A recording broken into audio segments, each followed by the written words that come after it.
the chef, and I am here to stir the pot. So let me go. Stir the pot. What's up, guys? I'm Brady. I'm Derek. I'm Colton. And welcome to Stir the Plot, a podcast where we are going to take the first scene of your favorite movies, then the last scene of your favorite movies, and we're going to just make up everything in between. Yeah. So, you guys seen that new Spider-Man trailer today? Oh, God. I have not seen it yet. I saw it. Oh, it's good. So, he's in Europe, and it basically turns into, like, National Lampoon's Europe Vacation. So I'm interested that they released this trailer because, spoilers for if you haven't seen Infinity War, he definitely dies in Infinity War. Well, I think this takes place in the Soul Stone, where everyone's dead, but they don't know that they're dead. Bruce Willis is in it. It turns out to be a sequel to Unbreakable. Which is a sequel to Split. which is the first movie of Split, or of the Unbreakable franchise. Does everything have to be a franchise? Like, this is for real. Like, this is no jokes. Does everything have to be a franchise nowadays? Just wait until Netflix gets their talons on it. Oh, just wait until Netflix sinks its talons into the prime fatty meat that is the Unbreakable franchise. It's so interesting. Glass is like, they made a movie and it was like, oh, cool. And then it was like, oh, but it's also a sequel to this movie that didn't need a sequel. And it's like, okay. Well, it's like, I think the premise of two of the characters of Glass is interesting. So we got Bruce Willis, who is like super strong and everything, and then you have James McAvoy. Is that his name? Yeah, McAvoy. Yeah, Makovich? Magneto. Magneto. Not Magneto. James Magneto. Yeah, James Magneto. James Magneto, who has all of these different personalities living inside of him. And then you have Samuel L. Jackson, who's just super smart and he breaks easily. But that's just Samuel L. Jackson as a person. He's in his frail old frame. He wasn't a part of it. He just came on set. Yeah, I heard, like, just kind of like insider scoop, that he literally just showed up on set, full method in a wheelchair. Bruce Willis thought it was the set of Die Hard 10, the whole movie. Die Hard, please kill me now. I'm so tired of living.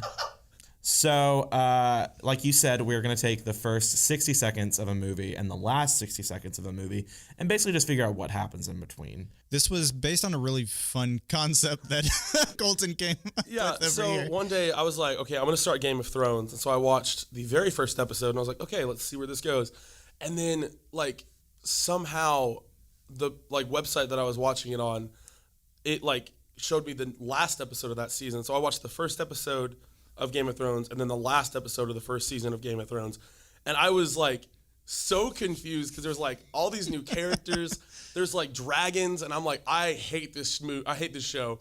It's the worst thing I've ever seen. I don't know clue what's going on. You told me that and I was like, did you end up watching, like, both Hobbit movies? Like, how did that happen? Yeah, he got done watching it. He's like, Legolas is my least favorite character, so underdeveloped, and where are my dragons? They told me there was lots of violence and sex, but really it's just Gandalf staring at things for an hour and a half. It's just Gandalf staring at obviously CGI'd Martin Freeman.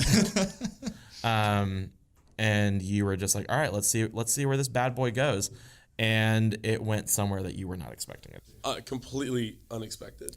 Which I think is probably how our first movie is going to go. We're actually going to begin with Bird Box, which is so far known pretty much for its memes at this point. Of my aunt's Facebook fame.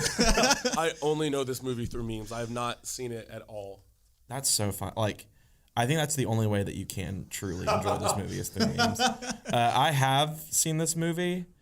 So I'm going to act as kind of a buffer to, when we talk about things, to kind of just run things by me and see how things goes at the end. Yeah, in the future, we're definitely going to try and pick movies that the three of us have not seen. But we also at some point might want to do like Star Wars or Indiana Jones, and we're just going to have to sort of suspend our former knowledge. Yeah, suspend our disbelief. Well, because out of the three of us, we've seen a lot of movies, like for sure. Right. I've never seen a movie. Not only Bird Box. I don't consider Bird Box a movie. Derek just wandered in here. Yeah. He wasn't a part of this. Yeah, I just kind of rolled in full method in a wheelchair and told M. Night Shyamalan, what's up, guys? I've got my Blue Yeti ready to go. I've got my microphone and I'm ready to party. I always carry my Yeti with me everywhere I go. You never know when you're going to pod. We we technically are not allowed. Well, not technically. We are not. We are not. Technically, the law says that we cannot like steal audio from a movie. But so legally, we're not allowed to actually play movie audio for you guys. So what we've done is essentially transcribed the movie into screenplay format. And we're each going to be playing different characters. Colton, I believe, will be narrating for us. And we're actually going to act out the first scene of the movie. Good old Sandy Bullock will be played by yours truly, Derek Foltz. I'll be playing a few in-between characters, and Colton will be narrating for us. So I think without further ado, let's get into the very first scene of Bird Box. We see a winding river snake its way through the tall pines of a mountainous region. A voice calls out from a radio. We have a place, a compound. We have a community. It's safe here. How many of you are there? Do you have any children? Because the fastest way to get here is through the river. I don't think you can make it with kids. The camera pushes across the icy surface of a lake, and the title appears, Bird Box. We cut to the face of Sandra Bullock looking frustratedly past us, which is how I imagine Sandra Bullock looks at everyone. Quick pause. Quick pause. Is that in the screenplay? I have no idea. I just read that. Oh, okay. That's funny. I'm only going to say this once. We're going on a trip now. It's going to be rough. It's going to feel like it's going on for a long time. So it's going to be hard to stay alert. It's going to be even harder to stay quiet, but you have to do both. You have to do every single thing I say or we will not make it. Understand? Under no circumstances are you allowed to take off your blindfold. If I find that you have, I will hurt you. Do you understand? It's cold. We have blankets. Boy, you have your dog. Girl, you have your kitty. This is just a place. There is nothing more that we need from it. Do you understand? We dolly out to see the recipients of her angry monologue. 2 children, a boy and a girl. And no talking on the river.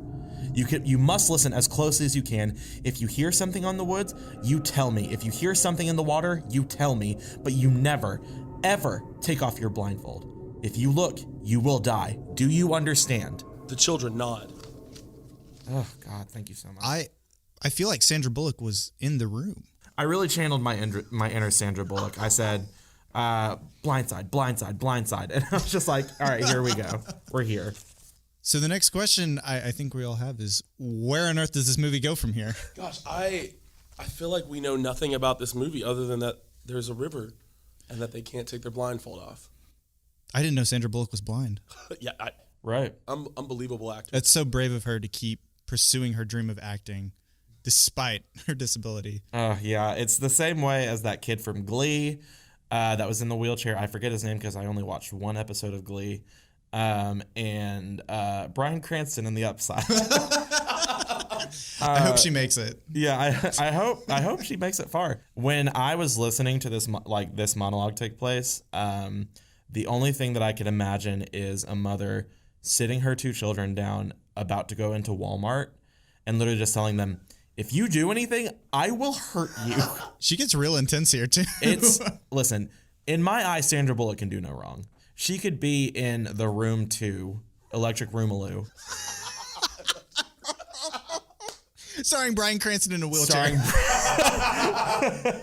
Starring Bryan Cranston in a wheelchair. And Kevin Hart hosting the Oscars.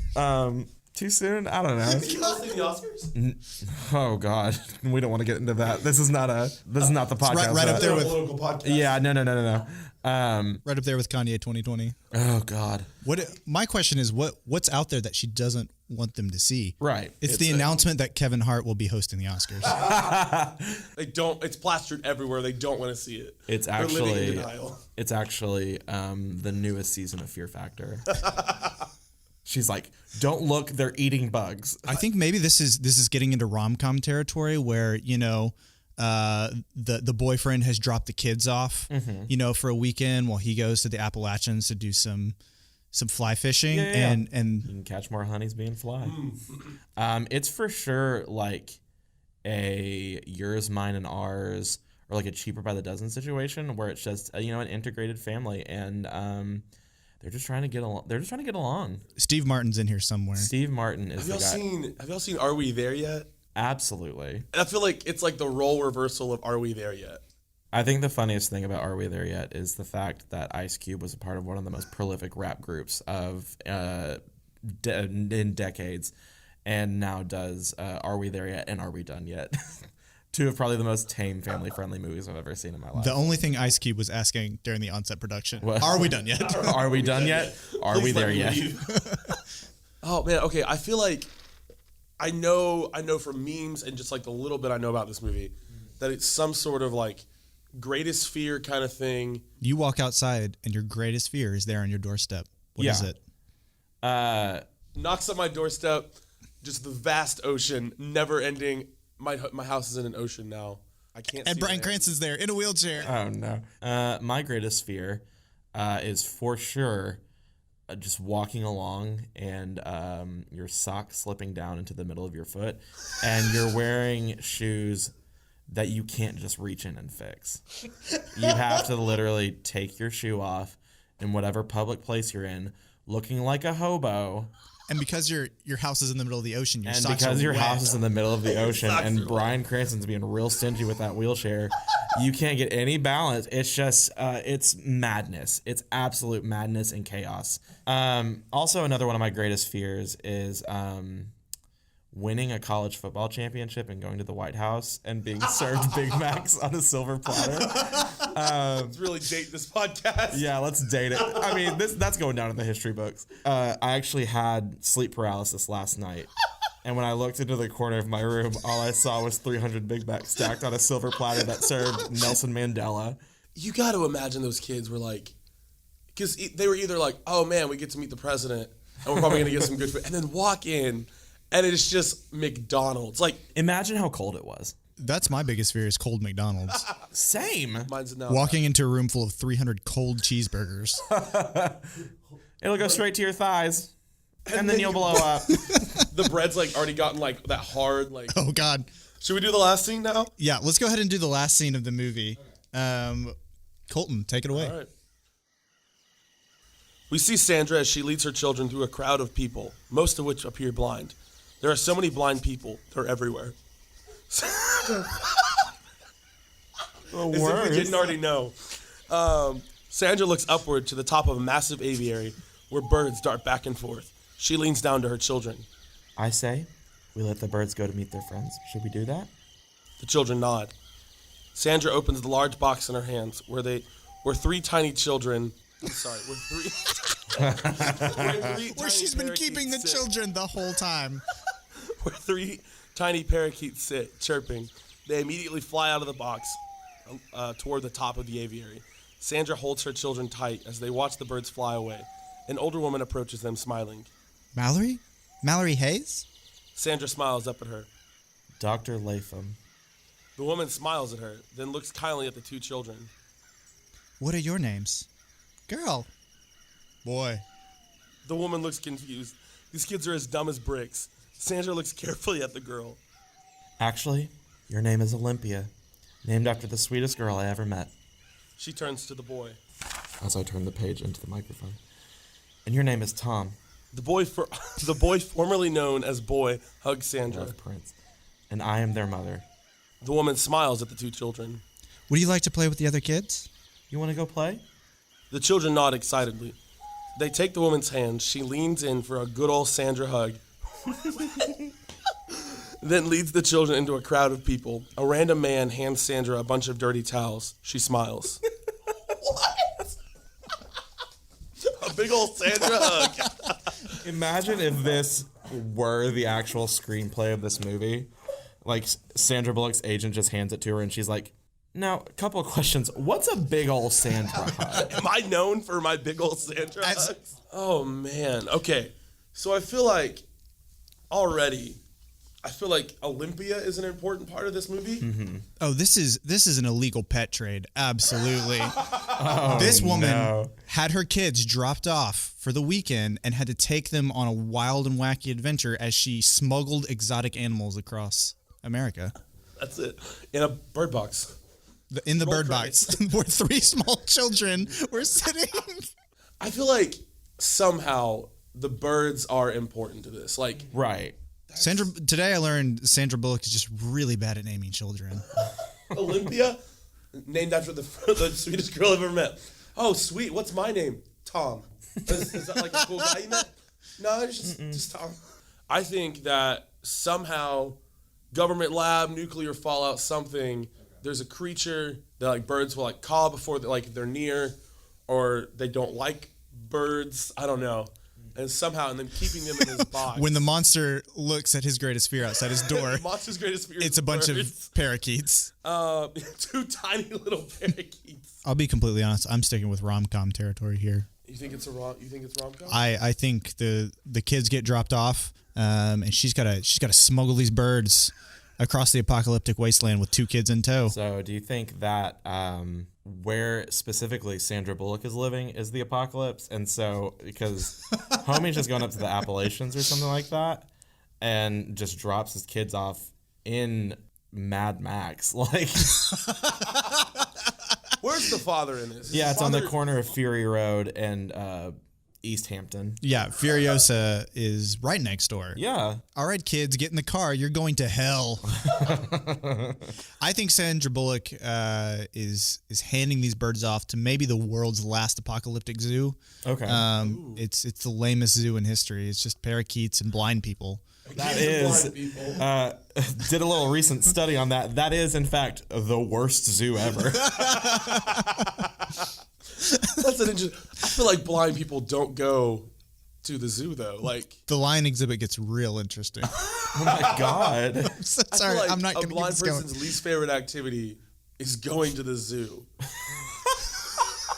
Like, maybe whatever this thing is has killed all like land creatures. Okay.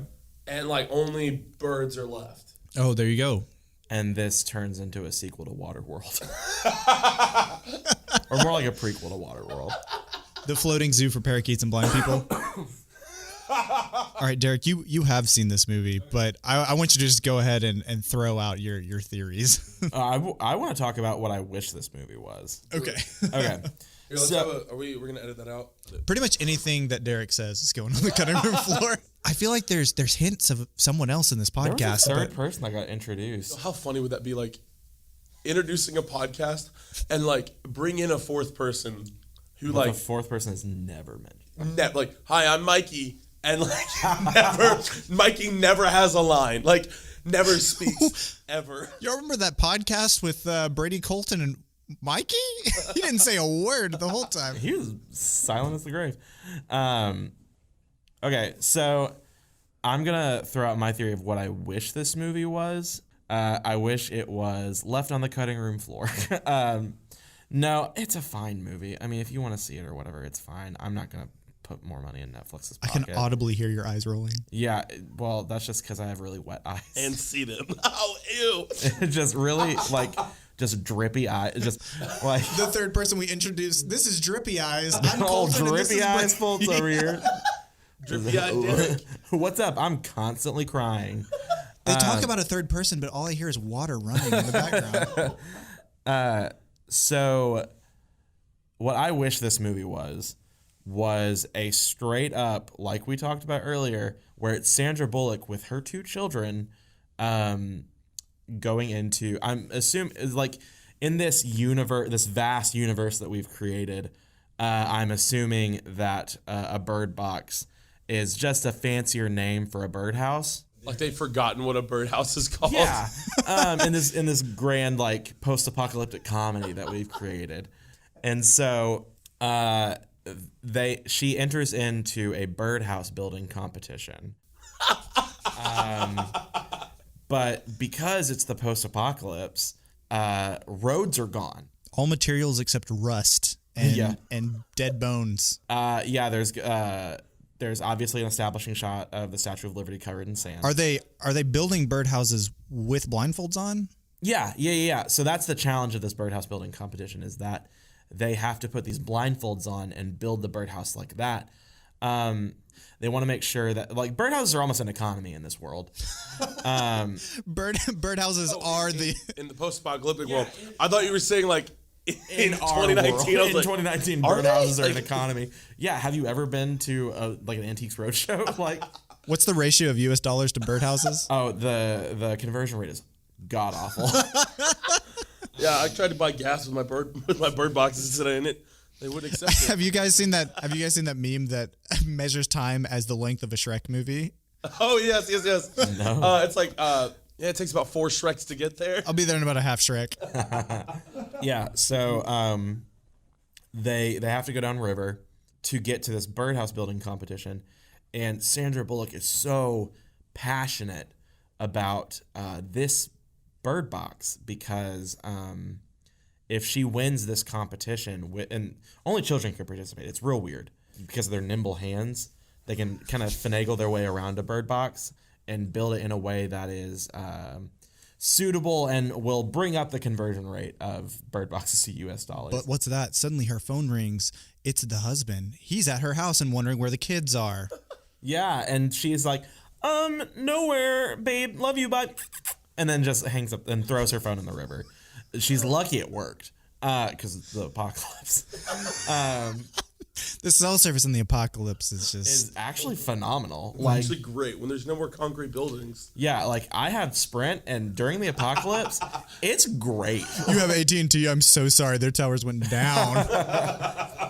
Well, you know, Sprint's towers are just being held together by prayers, so it's like, as long as we have that, we're fine. As long as we have the power of a praying grandmother holding up the Sprint towers.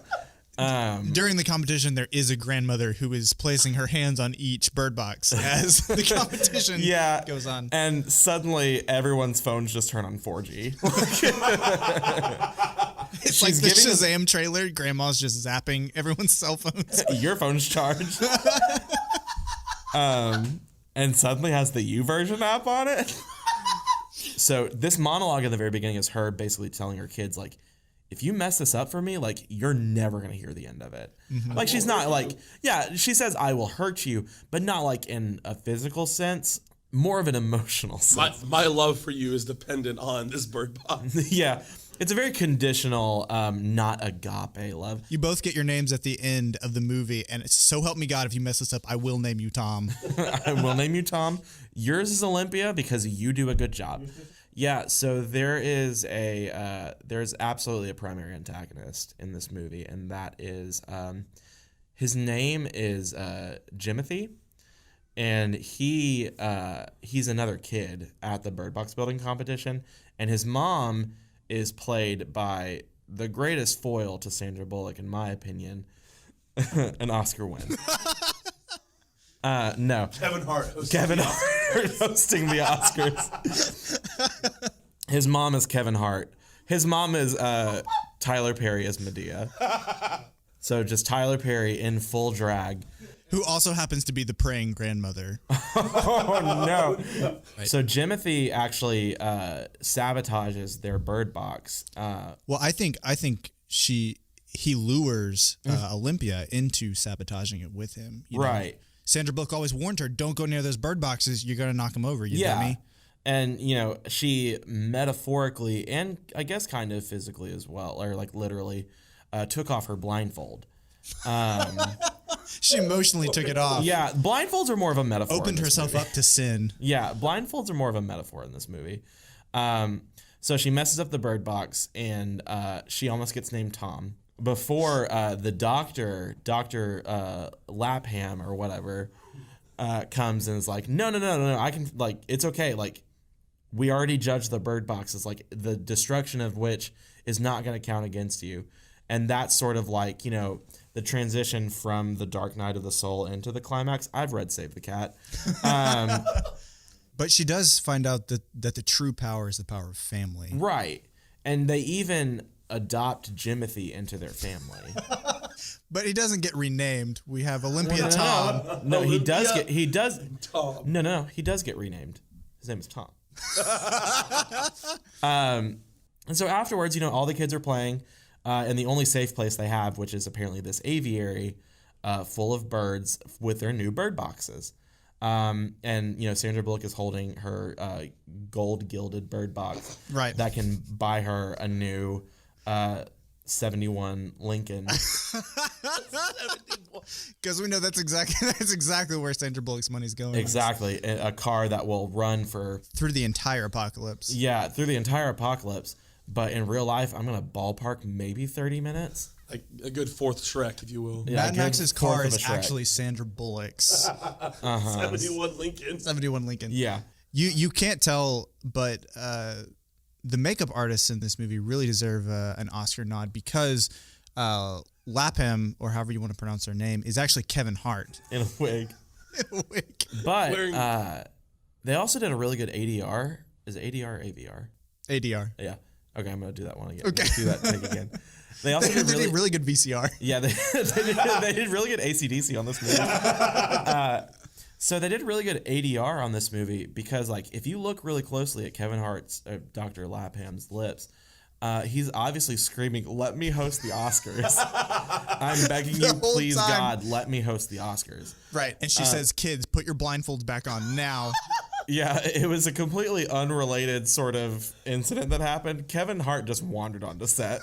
He heard what Samuel L. Jackson did, was like, I can do that. Yeah, he's like, I'm going to follow in his footsteps. I am now Glass. I am now Mr. Glass. This whole entire Bird Box movie is actually just a prequel to Glass. It falls into the Unbreakable franchise. And we've come full circle. We've come full circle. It's only a matter of time before everything gets absorbed into the Marvel Universe. Yeah. Like, I mean, obviously Bird Box takes place after the snap at the end of Infinity War. Spoilers, I guess. If you haven't seen Infinity War, if you haven't seen the ending to Infinity War, what rock? Yeah, this is honestly on you right now. Like, yeah, as much as Colton only knows about Bird Box through memes, you should only know about Infinity War through the one scene of Tom Holland saying, "Mr. Stark, I don't feel so good." So, yeah, I think that is how Bird Box, or that's how I wish Bird Box would go.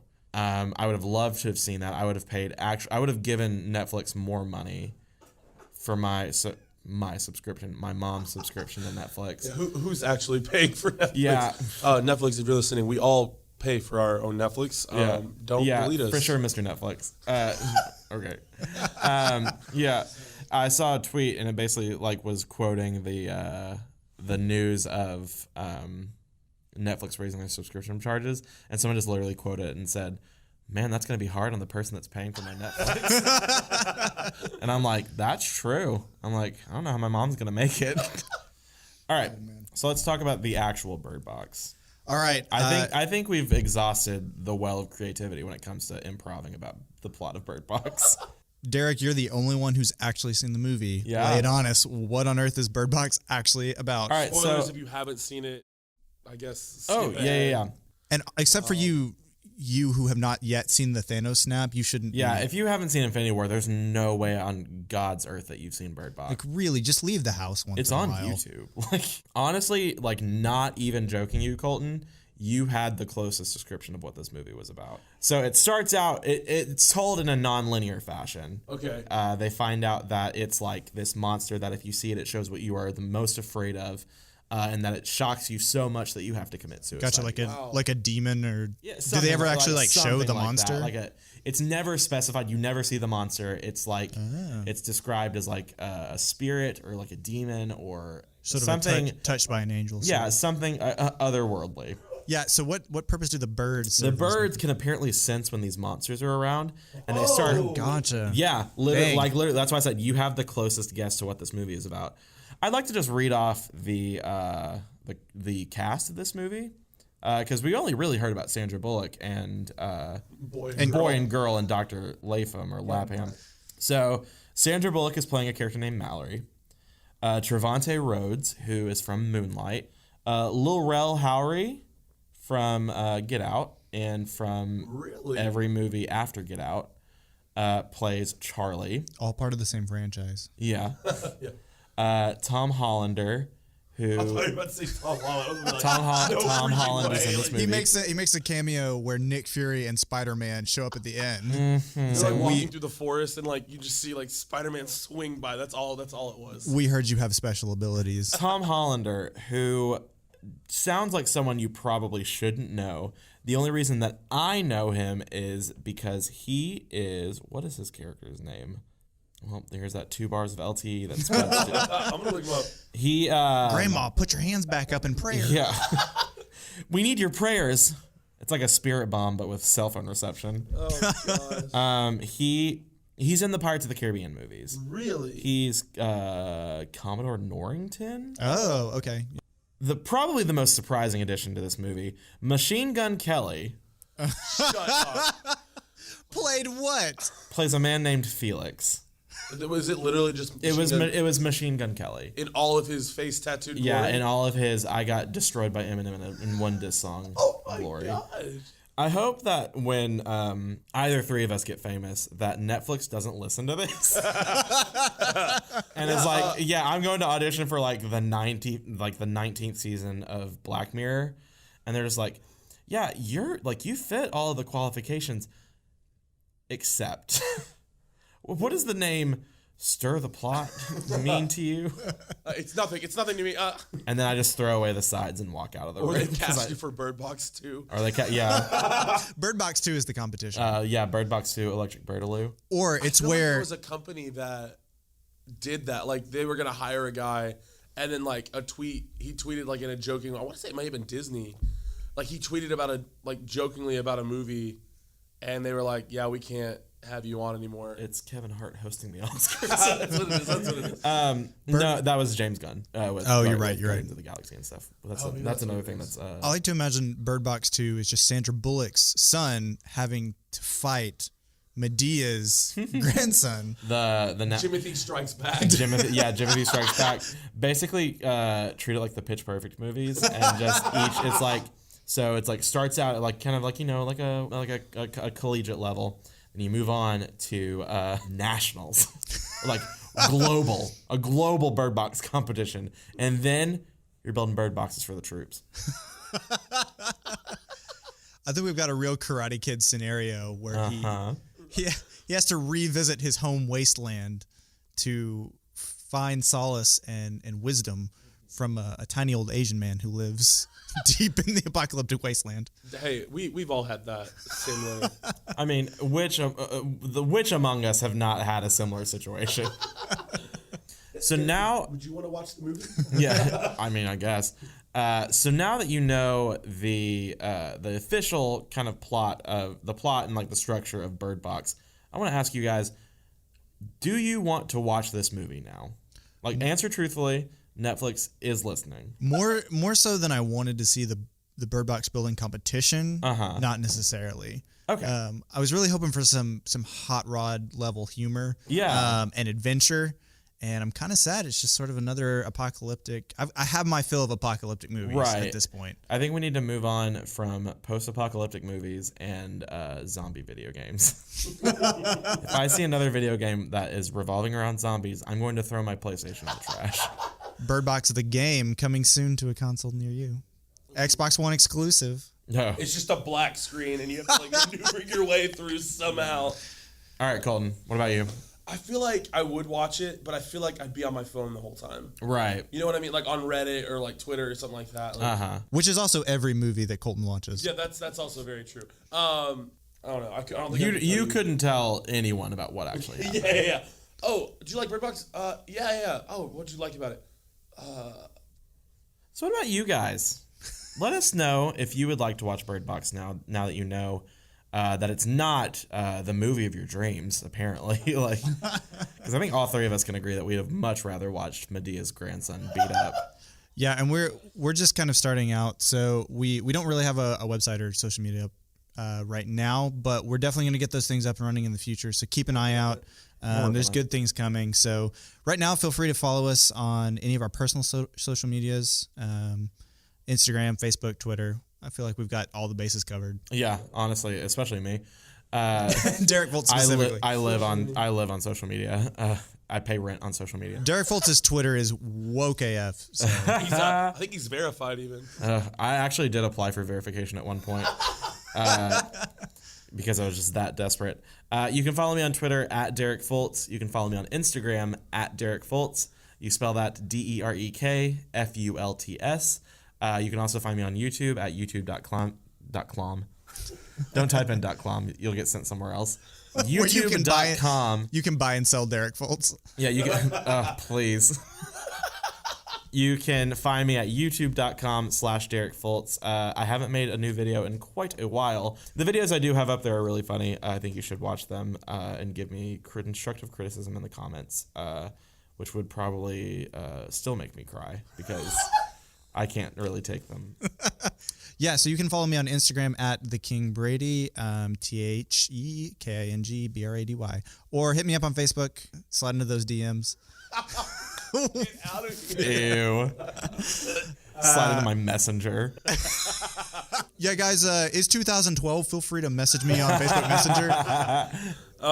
Yeah, my social media is, all of them are at A Cold Ton of Fun, ACOLTON. OFFUN. Oh, wow. Never mind, try that one again. Just kidding. My mom tells me I'm funny, so we'll roll with that. Mine doesn't. Well, your mom doesn't tell me I'm funny either. And feel free to spread the word. We're just sort of a word of mouth thing right now. We don't pay to advertise or anything like that. So tell your friends, tell your family, tell Sandra Bullock. Yes, I want to. At the end of this year, I want a big old Sandy hug. What do I want for Christmas? A big like old Sandra while hug. Auld Lang Syne is playing in the background, just a big old Sandy hug. Cool. Do we have an official hashtag yet? I guess just hashtag stir the plot. S2. Yeah. If you want to tweet at us, use hashtag stir the plot or hashtag Sandy hug. Yeah, I will have notifications for hashtag Sandy plugs. Sandy plug. Sandy hug. It's for Sandy hug on my phone, ready to go off at a moment's notice. So get it trending. I just saw something about Carol Channing dying, and I'm like, let's forget about her and remember big old Sandy hug. If we can get 200 million or 20 million likes on an egg, we can get this hashtag. We can trending. get at least 5 tweets on hashtag Sandy hug. All right, guys. Well, that's going to do it for us. This has been Stir the Plot. Thank you so much for listening. Like and subscribe. I'm just kidding. Yeah, go ahead and smash that like button. And we'll see you next time.